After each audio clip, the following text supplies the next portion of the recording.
Every year during tax season, the IRS releases a list of scams to watch out for, known as the Dirty Dozen. Personal finance writer Blake Ellis is joining me now to talk about those scams. Blake, what are the top 3 scams?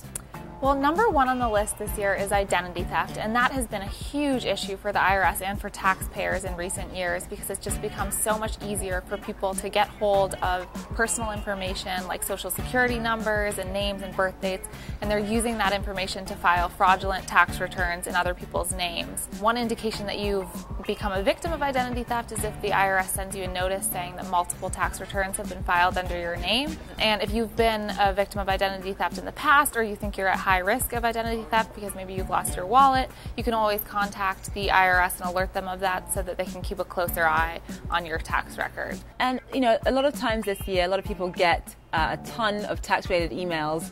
Are there any warnings about that? Yes, so the IRS is warning about what it calls phishing scams, and this means that people are getting on email and sending emails to taxpayers pretending to be the IRS and asking for personal information or even money, and they're even using social media like Facebook to do this or text messaging. And so the IRS says to watch out for any messages you get like that because the IRS itself does not send messages requesting information over email or social media.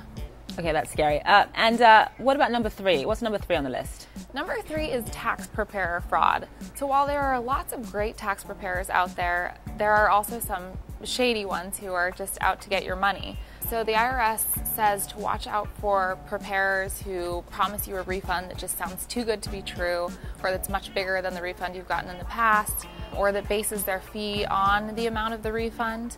And also, tax preparers are required to have a tax identification number, so make sure that they put that on the tax return. And of course, make sure that they sign the tax return, otherwise they may be trying to avoid liability for what they've put on there. And ultimately, as a taxpayer, you are liable for the information on your return, and you're the one who's going to end up paying those penalties, even if it was the tax preparer who did something shady.